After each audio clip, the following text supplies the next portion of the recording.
ઈસવીસન 19નું એક વર્ષ આખા ગુજરાત માટે કાળ બનીને આવ્યું હતું. આકાશમાં વાદળનું નામ નિશાન ન હતું. માત્ર ધોમધામ તો સૂર્ય પૃથ્વીનું લોહી પી રહ્યો હતો. ગામડાઓમાં કૂવા ઊંડા ઉતરી ગયા હતા અને પશુઓના ગળામાં જીભ ચોંટી જતી હતી. ખેડૂતો જે જમીનને માં કહેતા એ જમીનમાં આજે 2-2 ફૂટની તિરાડો પડી ગઈ હતી. ભૂખ એટલી હદ વટાવી ગઈ હતી કે માણસ હાડપિંજર જેવો દેખાતો. આ એ સમય હતો જ્યારે માનવતાની કસોટી થવાની હતી, જ્યારે આખું ગુજરાત અને સૌરાષ્ટ્ર છપ્પનિયા દુકાળના ખોફનાક પંજામાં ફસાયેલું હતું. આકાશમાંથી જાણે અમી છટણાને બદલે અંગારા વરસતા હતા. નદીઓના પટ રેતાળ રણ બની ગયા હતા અને અબોલ પશુઓ ખેતરોમાં ટપોટપ મરતા હતા. લોકો ભૂખને લીધે ખીજડાના ઝાડની છાલ ઉતારી તેને દળીને તેના રોટલા બનાવી પેટનો ખાડો પડતા હતા. આવા કાળમુખા સમયમાં જેતપુરના એક નાના ગામડામાં દેવજીભાઈ નામનો એક ખેડૂત રહેતો હતો. શરીર પર હાડકાં દેખાઈ આવે એટલી ભૂખ વેઠી હોવા છતાં દેવજીની આંખોમાં પેઢીઓ જૂની ખુમારી અંકબંધ હતી. ઘરમાં 7 વર્ષનો દીકરો ભૂખથી રડતો હતો અને પત્ની કંકુબા ફાટેલી પછેડીના છેડે આંસુ લૂછતી હતી. અંતે દેવજીભાઈએ મંજૂરીની શોધમાં શહેર તરફ ચાલતી પકડી. બપોરનો ધગધગતો સૂર્ય માથે હતો. દેવજીભાઈ ઉઘાડા પગે ધૂળિયા રસ્તે ચાલી રહ્યા હતા. ગરમી એટલી હતી કે રસ્તાની ધૂળ પગના તળિયાને બાકી રહી હતી. અચાનક રસ્તાના વળાંક પર એક જૂના બાવળના ઝાડ નીચે તેમની નજર પડી.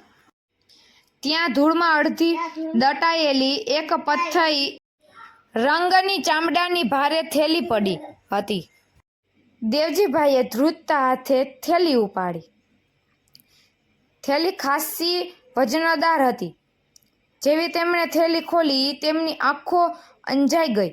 અંદર ચાંદીના સિક્કા નહીં પણ ચકચકતી સોનાની મહોરો, હીરાજડિત નંગ અને સોનાની જૂની પિત્તળની સાંકળવાળી કુંડળીઓ હતી.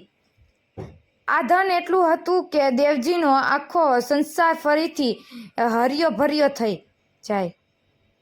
પણ બીજી જ ક્ષણે તેને તેના પિતૃઓના સંસ્કાર યાદ આવ્યા. તેણે મન મક્કમ કર્યું અને થેલીમાં રહેલા કાગળો પરથી નામ વાંચ્યું: નગરશેઠ ધનજી લવજી. ધનજી શેઠ એટલે એ સમયના એવા કુબેરપતિ જેમના કોઠારમાં હજારો મણ અનાજ ભરેલું રહેતું અને જેમની હવેલીના સાગના કમાડ પર પિત્તળની મજબૂત કોતરણી હતી. દેવજી લડતા પગે પણ મક્કમ મને શેઠની હવેલીએ પહોંચ્યો. હવેલીમાં માતમ છવાયેલો હતો, કારણ કે શેઠની પેઢીની આખી કમાણી ખોવાઈ ગઈ હતી. દેવજીએ જઈને શેઠના હાથમાં થેલી ધરી દીધી. શેઠ તો આભા બની ગયા. તેમણે થેલી ખોલીને જોયું. બધું જ હેમખેમ હતું. તેમણે તરત જ થેલીમાંથી મુઠ્ઠી ભરીને સોના મહોરો દેવજી સામે ધરી. ભાઈ, તે મારો જીવ બચાવ્યો છે. આ ઇનામ તારું છે, રાખી લે. પણ દેવજીએ 2 હાથ જોડીને નમ્રતાથી કહ્યું: શેઠ, મુખ મારા પેટમાં છે, મારા લોહીમાં નથી. પારકું ધન મારે મન રાખ સમાન છે. જો મારે આ લેવું હોત તો હું આખી થેલી જ ન લઈ લેત. મારે હરામનો રૂપિયો ખાઈને મારા બાપ દાદાની આબરૂ નથી લજવી. ગરીબ ખેડૂતની આટલી મોટી વાત સાંભળી શેઠની આંખો ભીની થઈ ગઈ. તેમણે અહેસાસ થયો કે પોતે ધનથી ભલે મોટા હોય પણ મનથી તો આ ખેડૂત હિમાલય જેવો ઊંચો છે. શેઠે પૂછ્યું, તારા જેવા ઈમાનદાર માણસ માટે હું શું કરી શકું? દેવજીભાઈએ ગડગડા થઈને કહ્યું, શેઠ, જો ખરેખર કંઈ આપવું હોય તો મારા ગામના પશુઓ માટે ઘાસચારો અને ભૂખ્યા બાળકો માટે અનાજની એક ગાડી મોકલાવી દો. મારા ગામનું નસીબ ઉઘડી જશે. શેઠે માત્ર એક ગાડી નહીં પણ આખા ગામના કોઠાર ભરાઈ જાય એટલું અનાજ મોકલ્યું. જેતપુરના એ ઇતિહાસમાં નોંધાયું છે કે ધનજી શેઠે દેવજીભાઈને માનભેર પોતાના રથમાં બેસાડી ગામ સુધી વળાવ્યા હતા. એ દિવસે અનાજના ગાડા જ્યારે ગામમાં પ્રવેશ્યા ત્યારે આખું ગામ દેવજીની ઈમાનદારી અને શેઠની ઉદારતાના ગુણગાન ગાતું હતું.